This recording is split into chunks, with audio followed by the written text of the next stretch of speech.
Isang magandang gabi, Mayores Camarena. Itago niyo na lang po ako sa pangalang Anthony.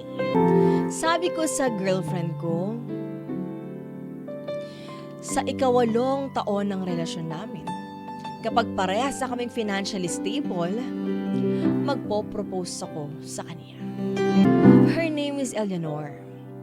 First day of school pa lang, napansin ko na agad ang kakaiba niyang aura. At nasabi ko sa sarili ko na gusto ko tong babaeng to. Pero pinigilan ko ang sarili ko na ligawan siya.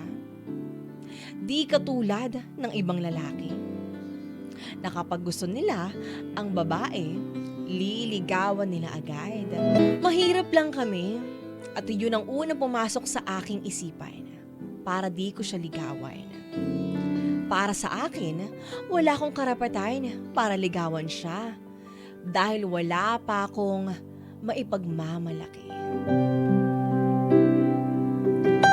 Kaya nag-focus ako sa aking pag-aaral at ginawa ko siyang inspirasyon para makatapos.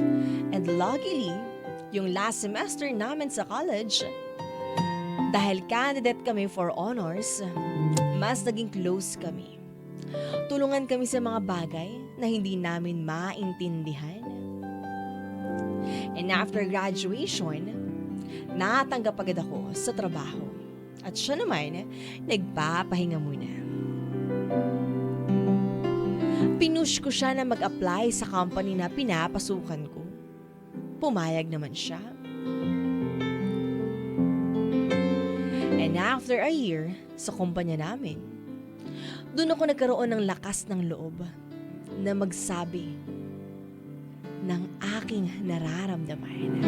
After a few months ng paniligaw ko sa kanya, naging kami naman. Masaya kami. Mas lalo ako naging confident sa sarili ko dahil kay Eleanor. Kain sa labas, nood ng sine, gala dito, gala doon. Tipikal na ginagawa ng magkarelasyon. Then one day, may nag-text sa akin. Yung pakiramdam na ang sakit sa dibdib. During first year of relationship namin, meron pala siyang iba. Nakipaghiwalay siya sa akin, pero nagkaayos rin naman kami. Naging bulag ako sa pagmamahal sa kanya. Kaya mabilis naman akong nagpatawad.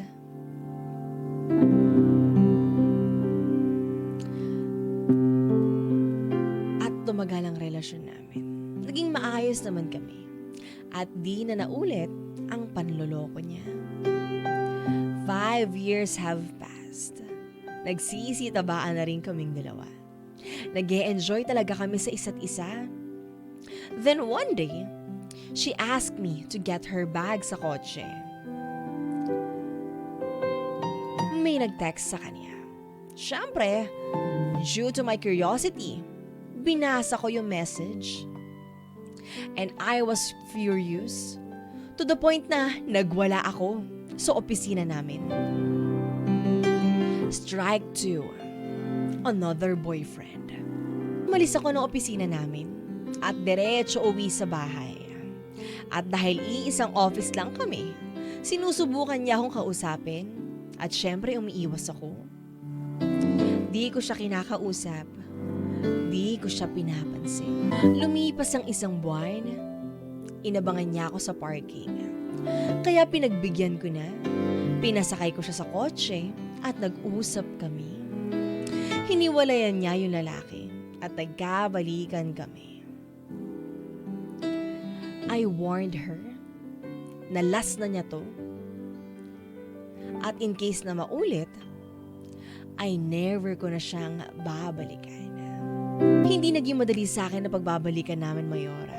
Dahil yung lalaki, nangungulit pa rin kay Eleanor. Umabot sa point na inaabangan niya yung girlfriend ko sa gym. At syempre, yung instinct ko na pupunta yung lalaki doon. Kaya sinamahan ko si Eleanor. At hindi nga ako nagkakamali. Tumakbo ako papunta dun sa lalaki. At sinuntok ko siya sa mukha. That was the last encounter. At tumigil na. It's been 6 years na rin. At feeling namin, yung career growth namin sa company is not enough. Kaya naman naghanap kami ng ibang opportunity. Nakahanap naman kami ng different company na magpo-provide sa amin ng career growth na hinahanap namin. Naging okay ako, Mayor, after a year.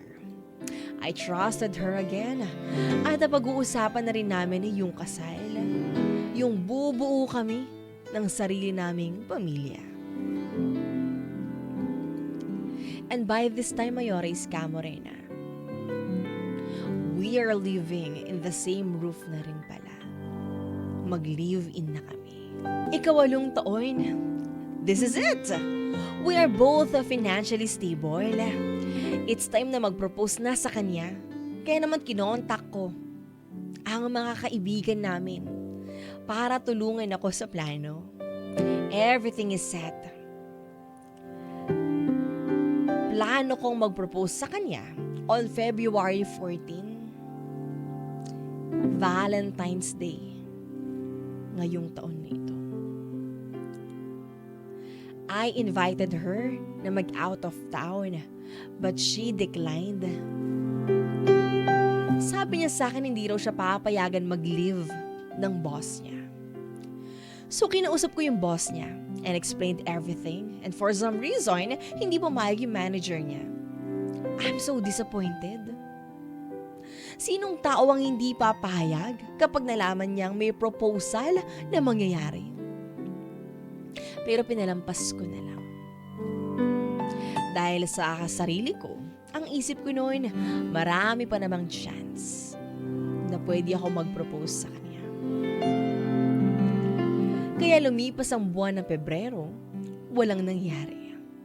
Lagi siyang busy sa trabaho, walang time sa akin. Uuwi na lang sa bahay para matulog.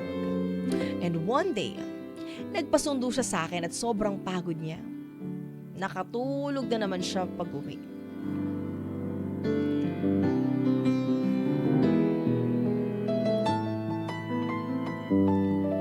And this time, tumunog yung cellphone niya. May nag-text na naman. Eto na naman tayo sa text na yan. I read the text at ito ang nakalagay. Nakauwi ka na ba? Babe, parang sasabog yung dibdib ko sa nabasa ko. Lumabas ako ng apartment at sumigaw nang walang boses na lumalabas. Pumasok ulit ako sa bahay at umupo sa gilid ng kama. Nag-aantay na magising si Eleanor. 7:00 ng umaga, nagising na siya. At walang sabi-sabi, inabot ko yung cellphone niya. Na nakabukas yung text sa kanya ng lalaki niya. I started crying at nagsorry siya sa akin. Hindi ko siya tinanong kung bakit. Ang tanging nasabi ko na lang, aalis na ako. Lilipat na ako ng apartment. Ba't kaya ganun, no? Mayores Camorena. Kung sino pa yung totoong nagmamahal. Kung sino pa ang nagpapakatanga. Kung sino pa ang lulong sa pag-ibig. Sila pa ang nasasaktan. Kung sino pa ang lunod sa pag-ibig. Sila pa ang gumagawa ng mga bagay na pabor sa mga taong minamahal nila.